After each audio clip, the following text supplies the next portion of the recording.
just from a numbers point of view, under the current city plan zoning, could we allow 30,000 extra houses tomorrow if the market wanted to deliver that?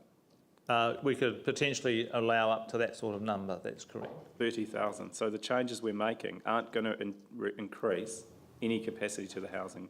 They're not going to, well, they will, because they will allow on the land that's developed a higher density than the current rules would allow, so they would potentially allow a greater number. But what they actually do is they deliver a different form of development opportunity. That's probably the key more than the absolute number, because, as I said, there is always excess capacity in the market, but the market chooses not to take that up. Just a clarification on that.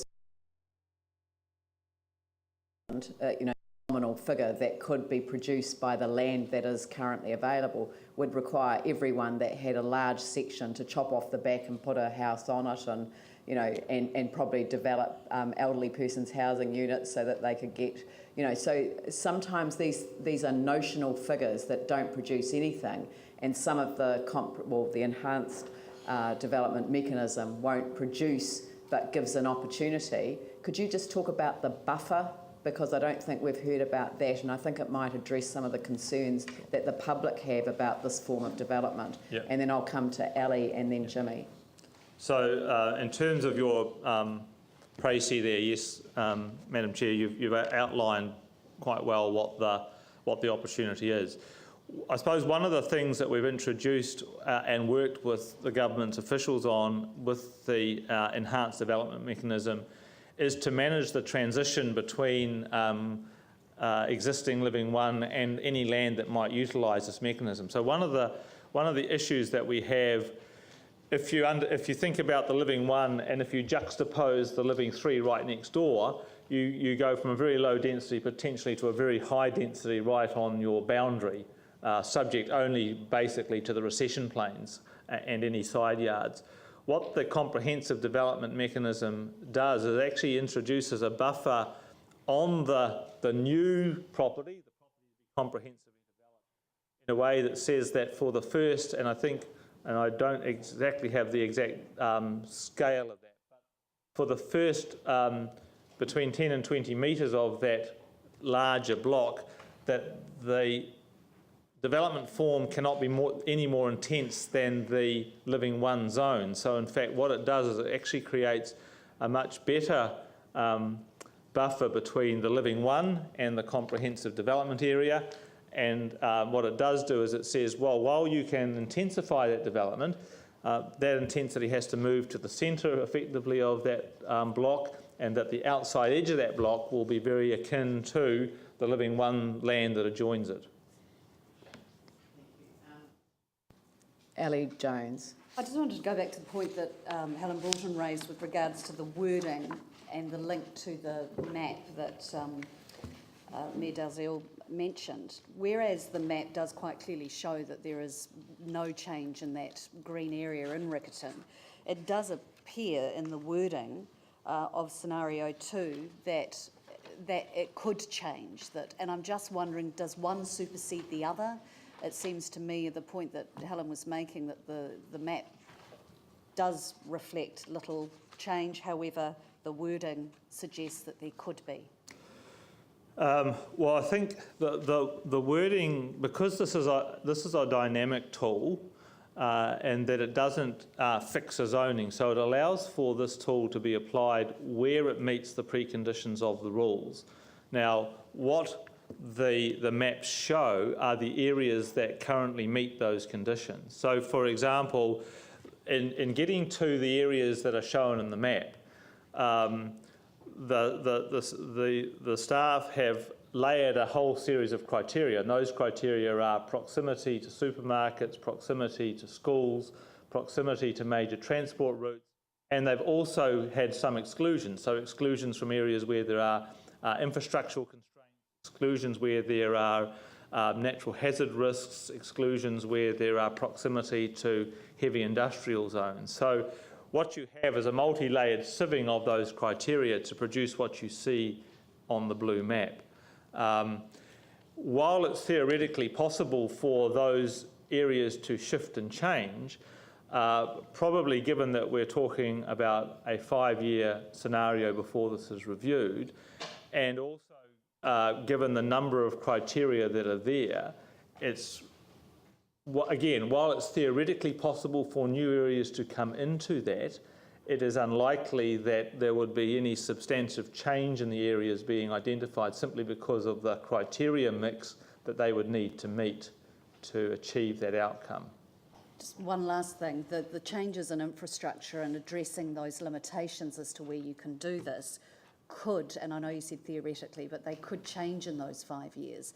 So the wording would be the ultimate measure, if you like, of whether that could happen. So I just want to confirm there are no guarantees that that green area we're seeing in the Riccarton map, that this is limited to that. That's correct. Yes. Yeah.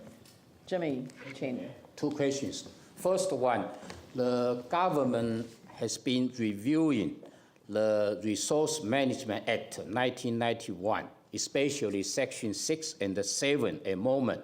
And my understanding, consultation has been underway. Submission will be closed at beginning of February.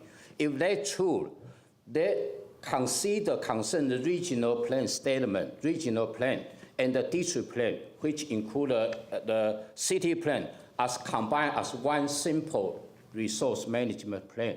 Is that, if adopted by the government soon, will have any impact regarding the today's our decision? No, that wouldn't have any impact on that. What the intended changes to the legislation are twofold. One is to deal with councils which may operate more than one plan. So, for example, we're a council like that where we have the city plan and the Banks Peninsula plan.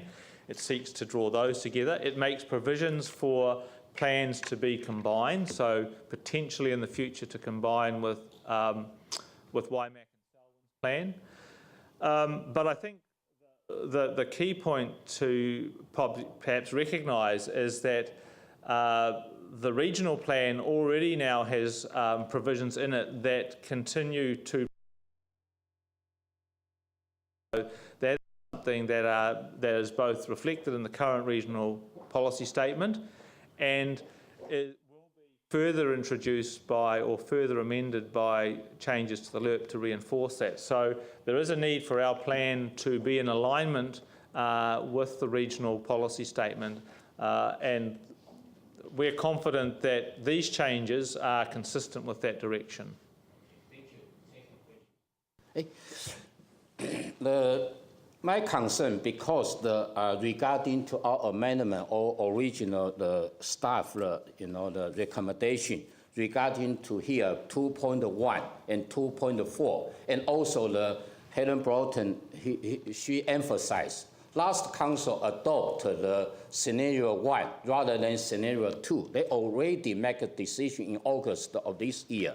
So is there any legal advice or opinion regarding to this council overturn the previous council decision? The council's certainly entitled to reconsider its position and to adopt a different position, and I'm just waiting for Mr Thompson to give me advice about what wording we may need to add to the resolutions just to make that happen correctly. So no, council can certainly do that. Yeah. Sorry, pressed the wrong button. Phil Clearwater. Thanks for your report, Mike. Can I just, with the recommendations, we've got the line that the recommendations be subject to appropriate developments being agreed by council. And I just wonder what you consider in relation to my suggestion to Helen Broughton, that as a way perhaps of ensuring that developments are of good standard and appropriate, however we define that there be some community involvement in actually making that decision. And where I'm coming from is that as part of the recovery strategy, it's quite clear that communities should be enabled and empowered to lead their own recovery, right? And I'm just wanting to look at how we could allay residents' concerns by having some local democracy involved in the sign-off of that. So could, for example, community leaders like community boards feasibly be involved in this process? I think that, I mean, like all things, that's a theoretical possibility. I mean, I think I would advise strongly against that. I think you should rely on amendments to the city plan to ensure that. Why do I say that? Largely because it ensures that, therefore, there is a measure of predictability about what people may be dealing with. And it allows, I suppose, the development market and individual landowners to get on with their developments. The city plan establishes the criteria, and that does include some assessment criteria around urban design, and people need to be able to rely on those statutory documents. If you really wish to get to community input, you're effectively really asking for all those things to become resource consents, and in some respects I think that would ultimately undermine their intention, which I think is largely to make this sort of development easier to happen. So people can make resource consent applications for this form of development now. They can test that. They may or may not get third-party rights through that process. So if you wish to have that level of involvement by the community in the outcome, then you should do that by not adopting any changes to this mechanism. Glenn Livingston. Thank you. Just got a couple of questions. Michael, the first on page 8 in regard to the number of homes on the total demand, 212 to 16, 7,500, and we had heard previously in an MB report they put that at 8,000, so it's pretty close. Have we got a breakdown of, or a further breakdown of what that housing consists of? So the proportion of social housing, for instance, temporary accommodation, worker accommodation. Have we? No. Is there one body that gathers that, or is that MB that does that? No one, I don't, in that respect, would have a total picture, simply because a large part of that is what the private market chooses to do with its properties. So while we would be able to identify what may be in council's ownership or in Housing New Zealand's ownership, how the balance of the private market chooses to use that land is not something we would have any information on. Okay, all right. My second question's in relation to page 9, where it says in 4.6, therefore one of the principal concerns is that Housing New Zealand's recovery program has facilitated. Is there anything we need to know about our own social housing in relation to this? I mean, nothing leaping out, but are there any implications in this for our own social housing? Well, to the extent that council's land may be captured by this, then council itself could make use of that mechanism. So potentially there is opportunity for council to also do that, but in most cases this is really targeted at the amalgamation potentially of land which is in single title ownership or with single housing on it, and largely most of council's facilities are already multi-property developments, so probably not a significant opportunity one way or the other for council. Yeah, not the same parallel as Housing New Zealand in any way. I think the Housing New Zealand scenario is largely that they have a significant stock, but that stock is at very low density, which probably reflects the time frame in which those properties were bought. Housing New Zealand does have a clear objective, and certainly across the country, to redevelop its stock, make more efficient use of its stock, and obviously also part of this is actually aligning the nature of the stock more to the current market. So what we've seen, and this was part of the UDS concept, obviously our market is changing, our family sizes are generally getting smaller, we're ageing as a population. So shifting not only the density but also the form of development is something that Housing New Zealand is interested in, and something that the councils have been interested in for some time in a planning sense as well. Tim Scandrett. Thank you, Mike. 3 quick questions. First, you mentioned before buffer zones. In Addington, we've had issues in the past with regards to people perhaps restoring old villas and then having 3-storey flat blocks of flats built next to them. So this buffer zone or this plan would put protection in for that for the future or not? Yes, where this particular mechanism is designed with a buffer in to stop that radical juxtaposition of form. Yep. So technically this will allow a better planning mechanism than we've had in the past, or could do? Well, I think actually it will, and it's probably something, you know, looking forward to the city plan review that we would probably want to pursue further as well. But I suppose the quid pro quo to that, you can only actually achieve that if you actually get some practical amalgamation of land. Because if someone's intensifying on a single property, then the opportunity to buffer that is very limited. So I suppose one of the quid pro quos of this model is by amalgamating to larger bodies of land to begin with, you give better opportunity to manage that periphery in a way that's less intrusive on the adjoining properties. Or you could not allow it to be on that property, but I mean that's for another day, I suppose. Well, that's a different question. Okay. With regards to the scenario map on page 26, at the bottom right-hand side where we've got St Martin's, we've got parts of Beckenham, Sydenham, St Martin's and Opawa in the green. With the photos that we saw from Helen Broughton, is there a protection or a provision to protect those areas with particular character, or is that within the existing city plan? Sorry. No. My understanding, I might need advice, is that where there are established SAM areas, so SAMs which as defined in the city plan, these exclude the council's current SAM areas. So special amenity areas. It says that on page 7, that SAMs are excluded. Most of the areas would be as standard that you can cross-lease, etc., as per the city plan outside. Yes, this would apply to just standard L1 land. Third question with regards to Addington, where we have the development adjacent to Hillmorton, etc. In Addington and the surrounding areas, we have huge parking and traffic issues. Have we got sufficient traffic modelling to keep ahead of this? I mean, the whole traffic environment's obviously very dynamic at the moment simply because of the earthquake. In terms of what we understand or predict the net impact of this, and given that one of the scenarios that this reflects is that, you know, while this allows for a lot of development, the predicted take-up of this is obviously going to be less than the notional capacity. Same argument we have about the current living one zones.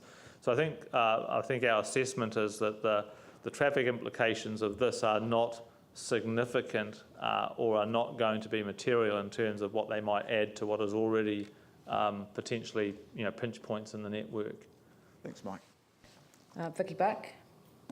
Thank you. Just on the table on page 7, these sections in Living 1 have to be between 1,500 and 10,000 square metres. So an existing single section in most of these areas is unlikely to be that size, and therefore it would require some amalgamation. So in an area such as Riccarton or the part of Fendleton, the cost of acquiring that land would be actually very high at the moment. Just in relation to it, does the development then require a resource consent and a design panel? I might ask John or Scott to come and just give me some advice on the details. So I just introduce John Meeker. John's an urban designer and planner with the council. All applications will require a resource consent that will be subject to design assessment matters. So, yeah, every consent will be reviewed in that sense. So in relation to any development that went in any of those areas, people would have the normal rights under a resource consent? All of these applications will be non-notified. That's the way the government have suggested this package of rules works. So effectively they are restricted discretionary activities. The council will review the applications, but they are non-notified. So there would be no third party, which goes a little back to Councillor Clearwater's question. So just to get the difference then is not in the visual map.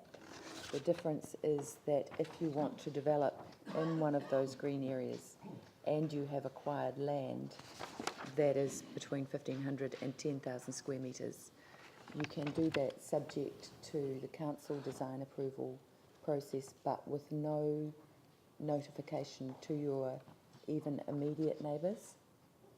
Ouch. Yeah. And that is consistent with the changes that have been introduced to the Resource Management Act and continue to be around reducing the amount of third-party input into decisions. Yeah. So just in terms of the difference of the one that the council previously adopted, and having done it in secret, it makes it quite tricky for people to have known about. The difference in the one on page 6 for the second one would be the notification in those living one zones of that development.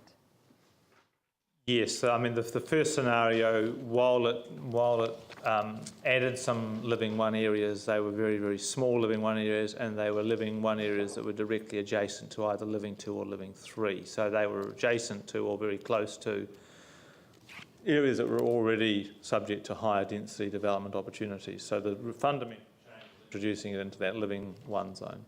So, sorry to harp on this. So the effect of the difference between the previous decision and the one that's currently being recommended here is that notification of neighbours? No, it's the extent of the area affected.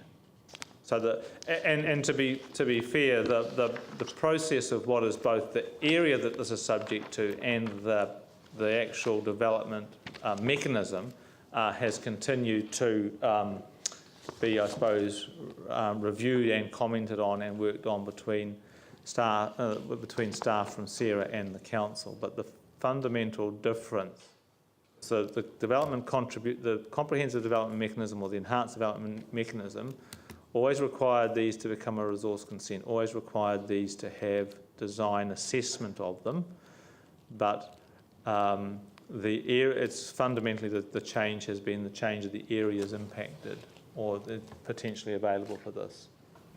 Can I ask for a clarification on that, because around the living three zones, which are the blue bits on the map, does that mean, I mean, by putting the enhanced development mechanism over those, does that then improve the situation in terms of the buffer between, what can happen now, which is like 52 units go on a large site, which is an example that we've currently got occurring in the Richmond area, and the so our current rules allow for that sort of development without any buffer.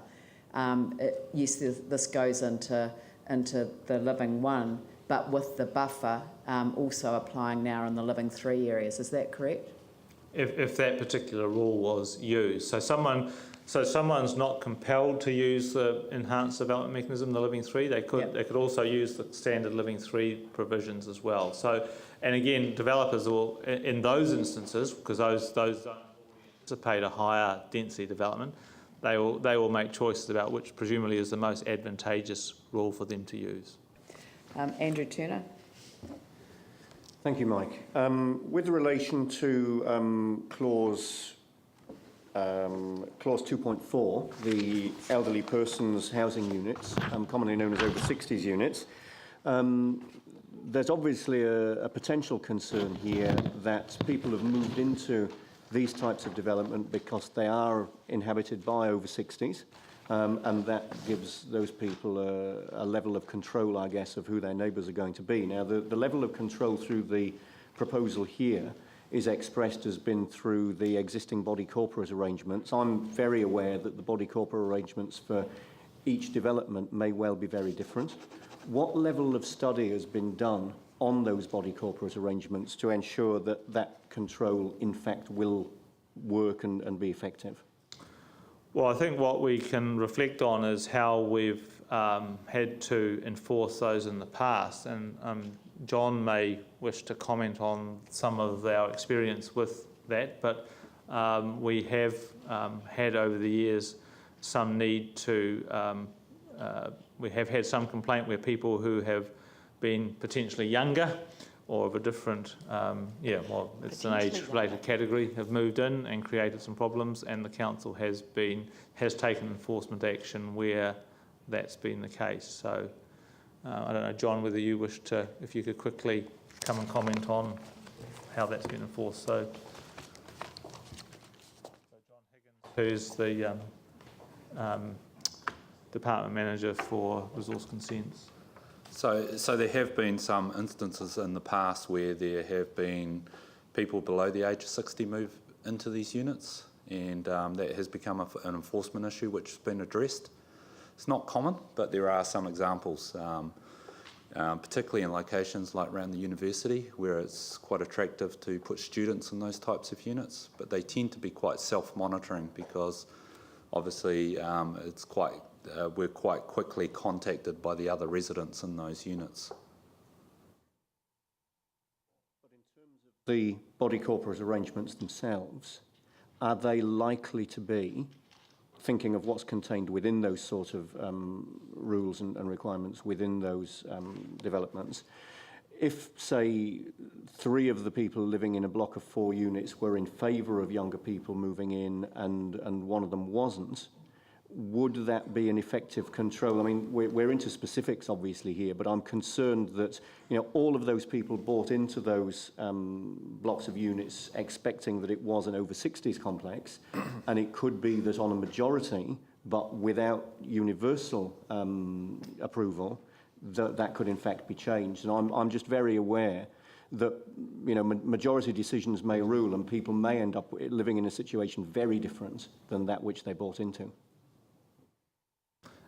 Yes, that's a possibility. If the body corporate got amended, that could happen under these provisions. And the body corporates vary widely now as well, because the city plan only requires an encumbrance, and then the body corporate we don't see following that. It tends to be developed by the set of units that are being developed at the time, and and we understand that they can vary and not actually have clauses about over 60s in them. Again, as a way of clarification, I thought the government had passed an order in council which basically suspended the provisions requiring the over 60s to be applied until the year 2022. Is that correct? I'm not aware of that. I think there is, under the order in council, there is some provision for that. I'm not exactly sure of the dates, Madam Chair. Yeah. So I mean, at the moment, we are in the position where the government has, well, in fact, I think after morning tea, if you could provide us with some advice on that. We've got 3 more speakers and then we'll break for morning tea, and they are Pauline Cotter, Raf Manji and Jamie Goff. Pauline. Thank you. Just following on from Councillor Livingston's point about Housing New Zealand. Now, I've noticed that this has come up regularly in this document, and particularly at 4.6, to facilitate Housing New Zealand's rebuild and intensification. I'm wondering, and you might not have this figure, but how much of Housing New Zealand's stock is on L1 land at the moment? Would it be a majority of it? Yes, certainly. I mean, I wouldn't have the exact numbers, but by far the majority of their property is in L1. And we know too that, the Minister's told us that they're wanting to build 700 a year new. So it signals to me that a lot of this is about Housing New Zealand requiring land. How much of this is actually about Housing New Zealand, and how much of it is about the residential open market? With my view being that I would look at the intensification of residential in the inner city being really important, and this could actually adversely affect it if we open up L1 for residential intensification out here. And so my suggestion is there any way we can tease out the Housing New Zealand requirement for land out of this and perhaps start to address that in an individual manner? I'm just flagging that for discussion. Yep. So, I mean, I think fundamentally, no, this is not a tool that's simply aimed at Housing New Zealand. I mean, I think really what happens is that simply because of the way that the tool is established, because of the requirements around proximity to schools, transport routes, that actually does align relatively well with Housing New Zealand developments historically. So a lot of Housing New Zealand land is captured. Some of it clearly isn't, and we do signal a continued desire to work with Housing New Zealand on some of to identify some key areas that they want to do some development in, which are not captured by this mechanism. So in some respects that possibly reflects, and I would argue, good planning in the past, where in fact a lot of some of the early planning was there was a sense of building communities as part of the planning process. So often if you go back far enough to Housing New Zealand developments, they were actually planned quite comprehensively with their own parks, with proximity to shops and other facilities. So that actually has reflected itself in the way that some of those properties have been captured. I think one of the key things, and the LERP does talk it's to Housing New Zealand as a provider. Obviously, one of the issues that we've challenged in Christchurch and around the country is the things around affordability. It's also around, again, a mix of stock. Housing New Zealand are probably the key agent that is going to be delivering a lot of affordable housing and social housing in the future. It has the opportunity to do so and has a strong mandate from the government. So I think that's certainly an underlying benefit, and it's probably a good outcome that there is an overlap between this mechanism and the Housing New Zealand land, but signalling that there are also other areas that Housing New Zealand are interested in and which the council has signalled that it wishes to continue to work with them to facilitate the redevelopment of their stock. Follow on from that then, unless we agree to changes in L1, will this prevent Housing New Zealand intensifying a lot of their sites already on L1? Well, this mechanism certainly facilitates them doing that, so it would make that more of a challenge for them. That's correct. Yeah. Raf Manji. Thanks, Mike. Looking at the numbers in table 4.3, we've got citywide intensification and CDM, 3,000 units. Is that taking into account the scenario 2 alternative, or is that an addition? That's in addition. So John's saying it's in addition. So scenario 1 and scenario 2 will be additions to that supply. Okay, so we've got 16,200 in your table, which gives an oversupply of 8,700 units. The proposal in scenario 1, if we take a midpoint, will give, say, another 1,400, and scenario 2 will give another 4,200. Yep. So it seems to me, looking at the numbers, what is the rush to go to scenario 2, given that there's been no consultation in those suburban areas, when actually we're adding an extra 1,400 through scenario 1 to an oversupply of already 8,700, which gives us an extra 10,000. So given that actually what we're trying to do here is address housing supply, we have a plan which will give an oversupply of 10,000 units. So I don't really see the rush to approve scenario 2 when we can have a look at that next year in the district plan review. So it's not ruling it out, it's just saying what's the rush?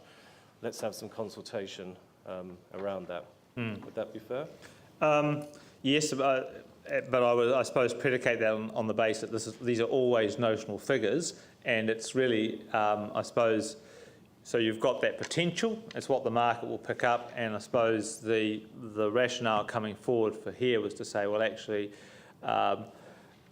while the first model looked at L2 and L3, that's already been relatively open for intensification. That hasn't been fully taken up. So perhaps there's some opportunity to expand that into L1. But you're right that the council could obviously take a different line and say, look, we would consult on that. That could either be done through as part of the city plan review, of which the residential development's one of the early tranches of work for that. Well, I mean, so that's fine. Talking about the incentives to develop, so if we go to living one zones in suburban areas and say, okay, you can now intensify here more than traditionally allowed, could that potentially have the unintended consequence of raising land prices in those areas? Because where's the incentive for anybody to intensify coming from? Well, the intensification opportunity is, I suppose, in the yield. So effectively, while you may see a lift in land values, I can't predict that, but you may also see that if that's then spread over the sale of 5 units instead of 2 houses that were there previously, then that still may lead to a lowering of average cost. But the whole point of the incentive is if you can, say, put 3 units instead of 1, there's more money to be made. Therefore, the value of that land automatically rises to balance that out. Yes, but in terms of the affordability back to the market, that will then depend on the nature of the development that's actually then laid on that property. So yes, in gross terms, the land value might rise, but when it comes onto the market in terms of the people buying that, they're only actually buying, a third of that land every time. Okay. That's fine. Jamie Goff. And actually following on from that, I guess not taking that this isn't compulsory, intensification certainly isn't compulsory, and as we were talking about earlier, it's a relaxation of a regulatory framework that provides options. Notwithstanding that, I would imagine that surely the most likely sites to be developed or intensified or to take up the relaxation of the regulatory framework would be probably uninhabited sites or uninhabited homes, vacant sites. We had a submission from Helen Broughton earlier, and I guess if any of us asked Helen if your site was eligible to intensify it in L1, would you? She'd probably say no, because she's vehemently opposed to it. And probably a lot of people move to these sites and live in these houses and live in L1 because they actually like having a big backyard, they like having a big house there. And if they're still living there, they probably have no ambition to actually change it. How many vacant sites are actually in this proposed area? So we've identified within the L1, L2 and L3, there are currently 3,000 vacant sites. And is that uninhabitable as well, or like uninhabitable homes or uninhabited homes? Because No. if they're uninhabitable, they would be paying vacant land rates, but okay, Yeah. so unsure, but around that figure.